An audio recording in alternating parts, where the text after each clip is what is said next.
William Shatner utterly hated George Takei.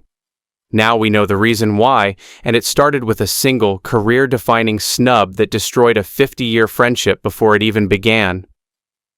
Picture this. The most beloved crew in science fiction history standing together on the bridge of the USS Enterprise, smiling for publicity photos while one cast member seethes with barely contained resentment. Behind those iconic uniforms and diplomatic smiles lurked a vendetta so poisonous it would outlast the original series by decades. Here's what the studios never wanted you to know. While millions of fans believed the Star Trek family was united by Gene Roddenberry's vision of harmony, William Shatner was reportedly building a list of grievances against his helmsman that would eventually explode into the most public, most vicious celebrity feud in science fiction history. Can you imagine the tension crackling between takes, the alleged backstage power plays, the rumored sabotage attempts that nearly destroyed careers? Today we're diving deep into the psychological battlefield that turned Captain Kirk against Mr. Sulu, and trust me, is more jaw-dropping than any alien encounter they ever filmed. But first, smash that subscribe button because this story has more twists than a temporal paradox, and you won't want to miss what happens next. So, who was William Shatner before the hate consumed him? Who was William Shatner? To understand the vendetta, you need to understand the man. And William Shatner was born to command attention in ways that would eventually make him legendarily difficult. March 22, 1931, Montreal, Quebec. Little Billy Shatner entered the world during the Great Depression, the middle child of Anne and Joseph Shatner, a clothing manufacturer who instilled in his son an unshakable belief that success meant being the absolute center of every room. Can you picture young William already practicing that distinctive staccato delivery that would make him famous, demanding the spotlight at family dinners? The Shatner household was reportedly a pressure cooker of expectations. Joseph Shatner had immigrated from Eastern Europe with nothing but ambition, and he allegedly drilled into William that mediocrity was the enemy. Be first, be best, or be forgotten. That was supposedly the family motto that shaped a future starship captain's worldview. By age 6, William was already performing in local theater productions, and witnesses described a child who wouldn't just memorize his lines. He'd reportedly memorize everyone else's too, just in case he needed to steal their scenes. The pattern was set. Shatner against the world, with no room for equals. High school brought the first taste of real power. At West Hill High School, Shatner wasn't just the lead in school plays. He allegedly directed them too, rewrote scripts without permission, and according to former classmates, once fired an entire supporting cast because they were upstaging his artistic vision. Drama teachers either loved his intensity or transferred schools. There was no middle ground with William Shatner. But here's where the story gets really interesting. McGill University, 1948. Economics major by day, theatrical dynamo by night. Shatner joined the Red and White Revue, McGill's premier theater troupe, and within months he was running the entire operation. Fellow students reported that Shatner would show up to rehearsals with rewrites that somehow expanded his roles while shrinking everyone else's. Sound familiar? One classmate, speaking decades later, allegedly recalled how Shatner once convinced the entire cast of a production to rehearse extra scenes that turned out to exist only in William's imagination, designed purely to waste their time while he networked with professors and industry contacts. After graduation in 1952, Shatner made the leap that would define his career. Stratford Shakespeare Festival. This wasn't just any theater company. This was Canada's answer to Broadway, where serious actors went to prove their classical chops. And William Shatner didn't just want to prove himself. He reportedly wanted to own the place. Picture this. A 21-year-old Shatner, fresh out of university, sharing stages with theatrical giants like Christopher Plummer and James Mason. But instead of showing humility, witnesses claim Shatner approached every rehearsal like a chess match, calculating how to make his presence more memorable than anyone else's. The stage direction said, "Enter quietly." Shatner allegedly entered with authority. The script called for subtle emotion. Shatner reportedly delivered grand gestures that pulled focus from every other actor on stage. The Stratford years were crucial for another reason. They taught Shatner that talent alone wasn't enough. You needed strategy. You needed to be. And according to theater insiders, that's when William developed his signature approach to ensemble work. There was no ensemble, only Shatner plus supporting players. But the real turning point came in 1954, when Shatner made his move to American television. The Canadian Broadcasting Corporation had given him steady work, but William's ambitions were bigger than his homeland could contain. He packed his bags for New York City with reportedly just $500 and a burning conviction that American audiences were waiting for his particular brand of intensity. The early TV years were a masterclass in strategic career building. Shatner didn't just take roles, he allegedly studied which directors liked actors who took initiative, which producers responded to bold choices, and which writers could be convinced to expand small parts into showcase moments. Studio Playhouse, Goodyear Theater, the United States Steel Hour. Every appearance was supposedly calculated to build the Shatner brand. Fellow actors from this era tell fascinating stories. One recurring theme, Shatner's alleged habit of memorizing not just his own lines but everyone else's, then suggesting improvements that somehow made his character more central to the story. Directors reportedly either loved his preparation or banned him from future projects. Again, no middle ground. The breakthrough role that would change everything came in 1956. The Brothers Karamazov on Broadway, starring alongside Roddy McDowall. This wasn't just another part. This was Shatner's chance to prove he belonged in the theatrical elite, and according to backstage reports, he approached it with characteristic intensity. Shatner was reportedly good, not just television actor good, but legitimately, undeniably talented. The critics noticed, casting directors noticed, and most importantly for our story, science fiction producers noticed. The late 1950s brought a string of genre television appearances that would establish Shatner as the go-to actor for roles requiring commanding presence and slightly unsettling intensity. The Twilight Zone, Thriller, The Outer Limits.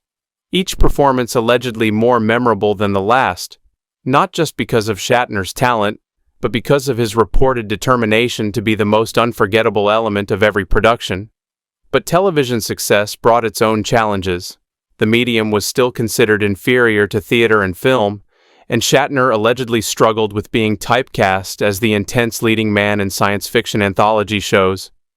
He wanted Shakespeare, but the industry kept offering him space captains and time travelers.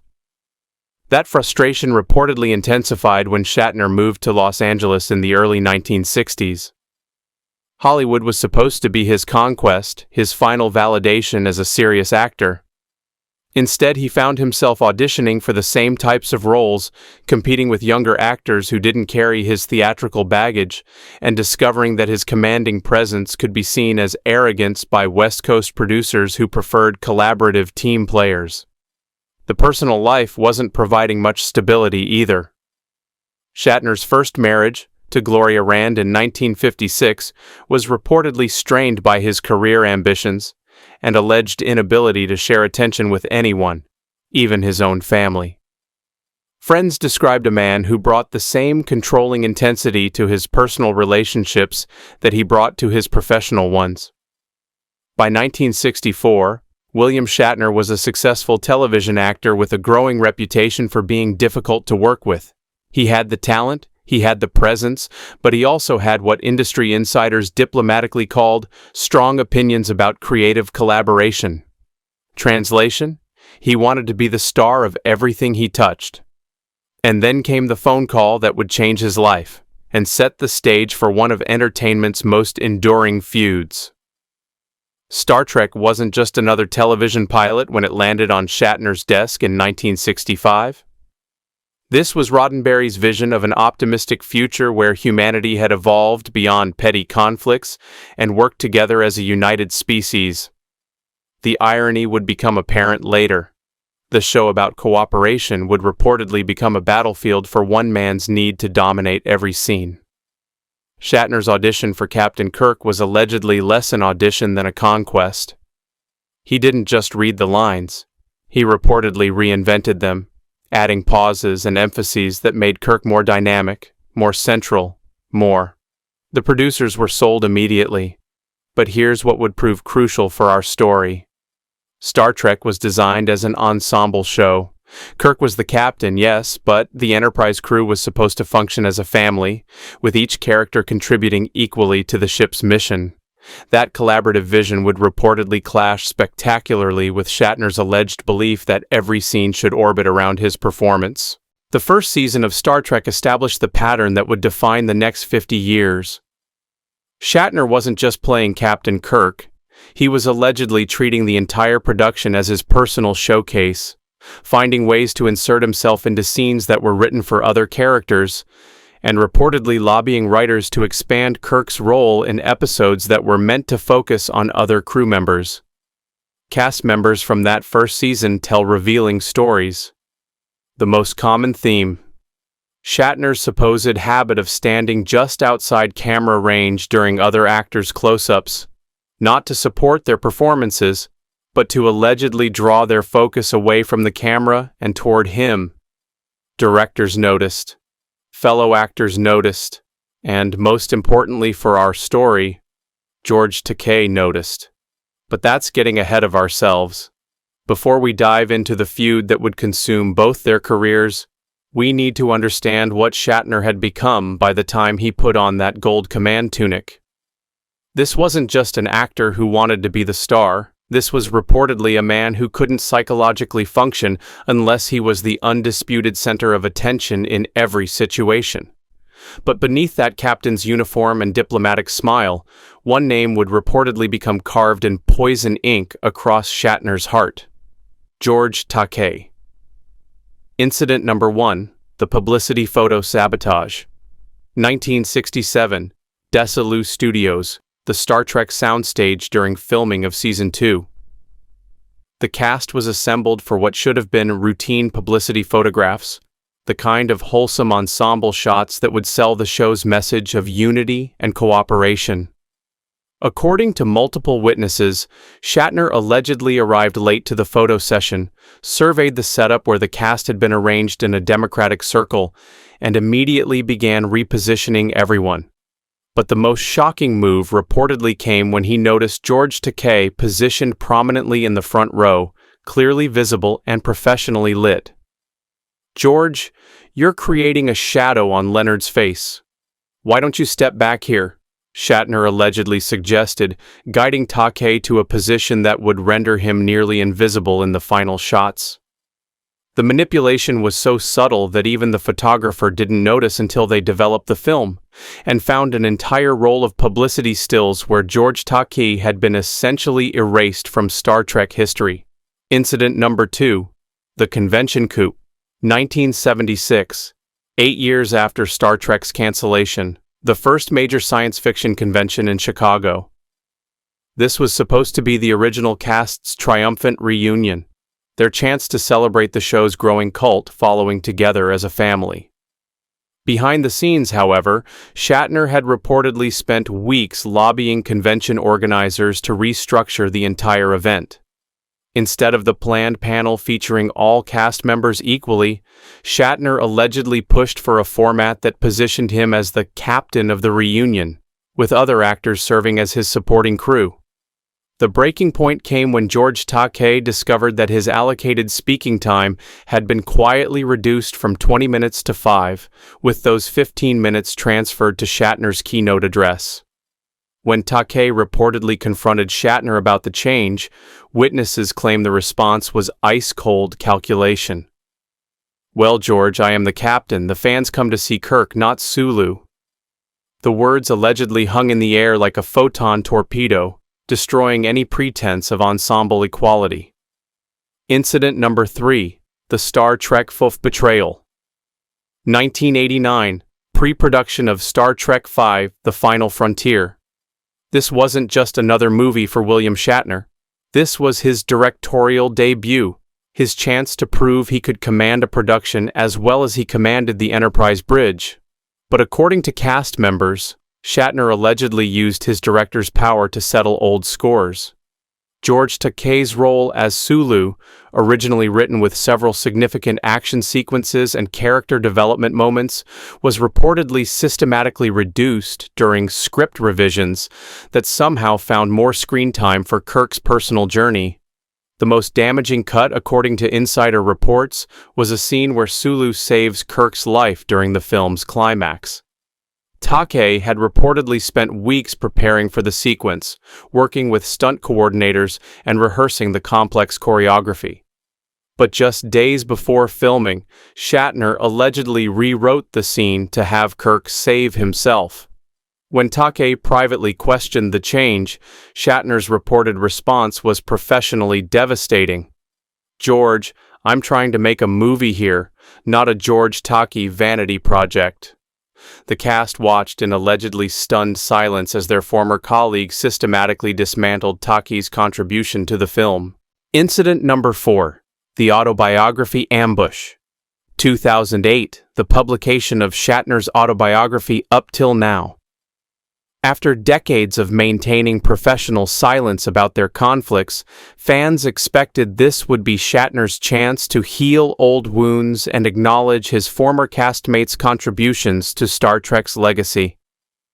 Instead, according to those who read advance copies, the book reportedly contained paragraph after paragraph of subtle character assassination. Takei was allegedly described as attention-seeking, professionally jealous, and unable to accept ensemble dynamics. But the most crushing blow came in Shatner's supposed description of Takei's acting abilities.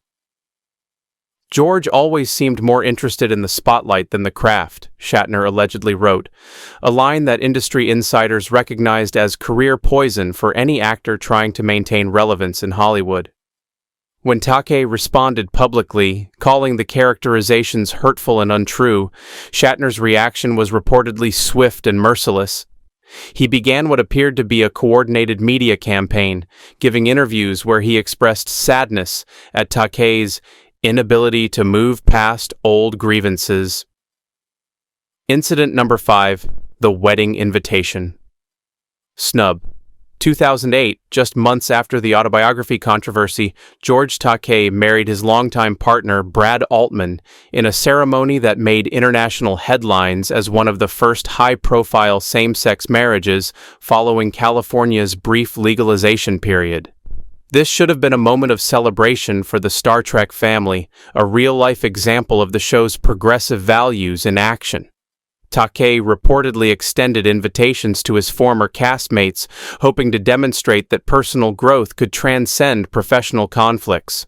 According to multiple sources, every member of the original crew accepted the invitation except one. Shatner's alleged response came through his publicist. "Mr. Shatner has scheduling conflicts that prevent his attendance." The scheduling conflict, according to entertainment reporters, was reportedly a weekend of personal appearances at a comic convention. Appearances that Shatner could have easily rescheduled. The message was unmistakably clear. Some grudges run deeper than professional courtesy. But the most heartbreaking detail emerged later. Walter Koenig allegedly revealed that Shatner had contacted several cast members before the wedding, reportedly suggesting that attending would be taking sides in their ongoing dispute. Who was George Takei? But who was the man who became the target of such sustained professional animosity? George Hosato. Takei entered the world on April 20, 1937, in Los Angeles, California. But his early life would be shaped by forces far more dramatic than any science fiction script. When George was 5 years old, the attack on Pearl Harbor changed everything for Japanese American families. The Takei family was forcibly relocated to internment camps, first at Rower War Relocation Center in Arkansas, then at Tule Lake in California. These experiences reportedly instilled in young George a profound understanding of injustice and the importance of standing up for equality, values that would later clash with Hollywood's hierarchical power structures. Unlike Shatner's theatrical background, Takei's path to acting was shaped by activism and social consciousness. At UCLA, he studied architecture while performing in Asian American theater productions that challenged racial stereotypes. His approach to acting was reportedly collaborative rather than competitive, shaped by his community theater experience where success meant elevating everyone's performance. When Takei joined Star Trek in 1966, he brought something unique to the bridge crew, a perspective shaped by real-world struggle against prejudice. While other actors saw roles, Takei allegedly saw representation. His portrayal of Sulu wasn't just a job, it was reportedly a chance to show that Asian Americans could be heroes, leaders, and integral parts of the future. This fundamental difference in approach, Shatner's alleged ego-driven star mentality versus Takei's community-focused activism, would prove to be the psychological foundation of their decades-long conflict. 57 years after they first shared a soundstage, the Shatner-Takei feud remains one of entertainment's most enduring examples of how ego can poison even the most inspiring collaborative projects. What started as personality conflicts reportedly evolved into a systematic campaign of professional undermining that outlasted the original series by decades. The cultural impact extends far beyond Star Trek. This feud allegedly demonstrated how Hollywood's hierarchical power structures can amplify personal conflicts into career-defining vendettas. When one actor holds directorial power, as Shatner did with Star Trek V, the ability to settle scores becomes almost irresistible. But perhaps the most profound lesson lies in what this conflict cost both men. Shatner's alleged obsession with maintaining dominance reportedly prevented him from enjoying the collaborative joy that made Star Trek special for millions of fans. Meanwhile, Takei's career was allegedly constrained by having to navigate around one man's resentment for decades. The psychological warfare between Shatner and Takei offers a masterclass in how sustained professional animosity can become a defining characteristic of public personas. Both actors became more famous for their conflict than for many of their individual achievements, a legacy that neither reportedly intended but both seemingly embraced. Recent years have brought attempted reconciliations, public statements of mutual respect, and claims that the animosity has been overblown by the media. But entertainment industry insiders suggest that some wounds in Hollywood never truly heal, they just learn to hide better for the cameras. So, what do you think? Was Shatner protecting his star status, or was this systematic career sabotage? Did Takei's activism threaten the established hierarchy, or was this simply two strong personalities unable to share the spotlight? Drop your team allegiance in the comments below, Team Shatner or Team Takei, and tell us which incident shocked you the most. And while you're down there, smash that notification bell, because tomorrow we're diving into another explosive Hollywood feud that makes this one look like a diplomatic negotiation. Trust me, you won't want to miss what happens when method acting meets massive egos. The next video drops at 3 p.m. Eastern. See you in the comments and just not necessarily together.